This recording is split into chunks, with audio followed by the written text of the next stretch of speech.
In this video, we are going to go in depth with color grading in Lightroom. So far, we've done in-depth videos on HSL, tone curve, and calibration. So now we're moving on to the latest addition in Lightroom, color grading. Released last fall, this update finally gave Lightroom color wheels, commonly used in color grading for video. So let's dive in and see how you can use it to edit photos better. And thanks to Squarespace for sponsoring this video.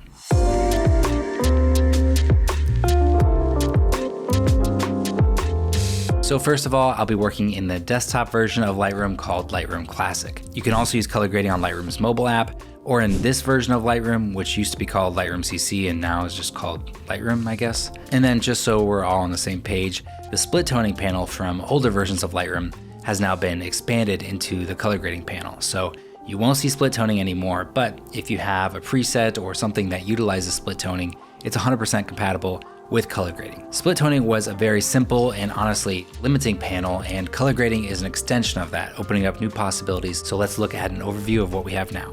So first, you can switch between color wheel views with the icons here at the top. You'll get the three-way view by default, which includes midtones, shadows, and highlights.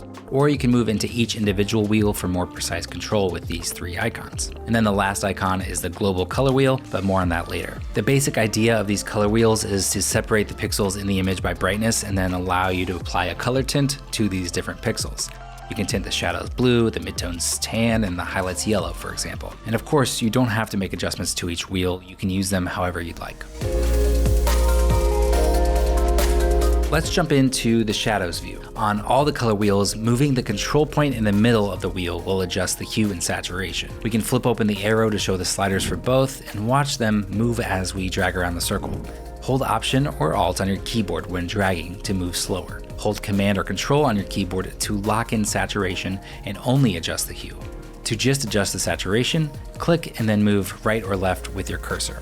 And of course, the slider will give you the most precise control over these parameters, so you can use them to dial in the look after getting it pretty close on the wheel. Below hue and saturation, we have luminance. This controls the brightness of these pixels. So to the right, we can see the shadows get lifted, and to the left, we can see them get darker. You can also click and hold on the eye icon to hide the adjustments of that particular wheel to see a little before and after. So those are the sliders that are specific to each tonal range. You can set these individually for the shadows, the midtones, and the highlights. The next two sliders though, they are global controls and determine how those ranges interact with one another. The first one of these is blending. Blending gives you control over how much of these three tone ranges overlap with each other. And typically, you want some amount of overlap so the image has nice, smooth transitions between the tonal ranges. So to illustrate this, I'm going to turn the image black and white, and then add some color to our shadows. When we turn blending down to 0, we can see the color is now restricted to the darkest portions of the image. When we turn blending up to 100, the shadows overlap more with the midtones, adding colors to the jackets and their skin. The default value of 50 is a good starting point, but always keep in mind how you can play with blending to get different looks. Below blending is balance. Remember how these color wheels break color into three tonal ranges? Well, changing the balance slider will change how these ranges are defined. When we bring the slider to the left, the brighter pixels will start to become treated like our shadows, getting tinted with lots of color. Dragging the slider to the right makes our darker pixels treated more like the brighter ones, which here is no color tint whatsoever, and we can see that the red starts to disappear. So just to recap, blending determines how the tonal ranges blend together, and balance determines how each tonal range is defined. Global color is a really nice way to add a color cast to your entire image. For instance, adding a little green tint in this image can change the mood and give it almost a film-like quality. The luminance slider will brighten or darken the image as a whole. So those are the controls. Let's apply it to an edit. Generally, we utilize the color grading panel near the end of our editing process. We start with the basic panel, then calibration, then the tone curve, then HSL, and then color grading.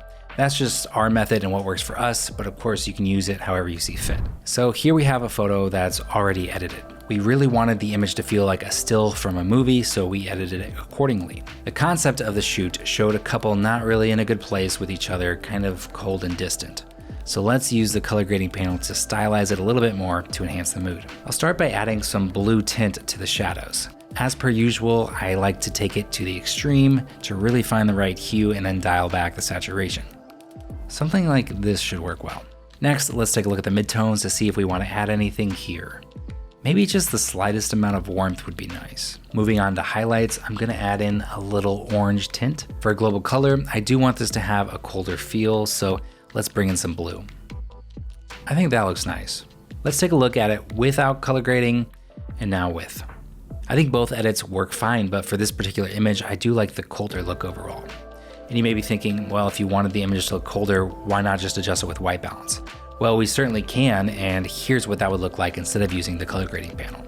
And now here it is without the white balance adjustment, but with color grading. I really like the color adjustment to the shadows in particular here. I feel like it gives it a little bit more of a refined look and is more in line with the color grade I'd see in a movie, which is what I'm after here. Exactly like in the movie?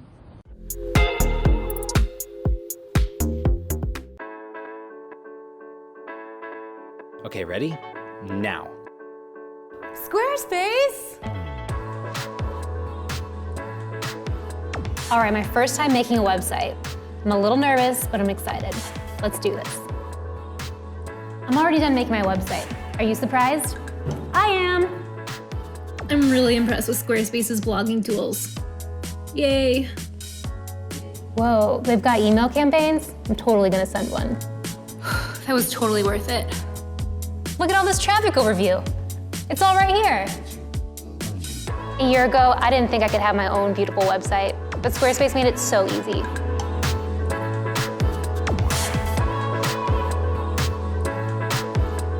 Thank you. This year, give yourself the gift of your own beautiful website with Squarespace and save 10% when you use the code MangoStreet at checkout. Head to the link in our description to get started. For us, color grading remains one of those things that can easily be overdone, but when you dial it in tastefully, it can really add a nice final look to your images. And of course, it really comes down to personal taste. If you're ever uncertain about your edit, especially with the color grading panel, we recommend stepping away from your computer and giving your eyes a break. Then come back to it with a fresh perspective. That can really help in determining if you like the adjustments that you made or if they need to be scaled down a notch. Thank you so much for watching. If you would do us a solid and hit the thumbs up button on this video to help get it out to more people, that would really be amazing. And of course, consider subscribing if you haven't already and ring that little bell or else YouTube will never show you our videos. That's it for this one. We'll see you in the next one. Bye.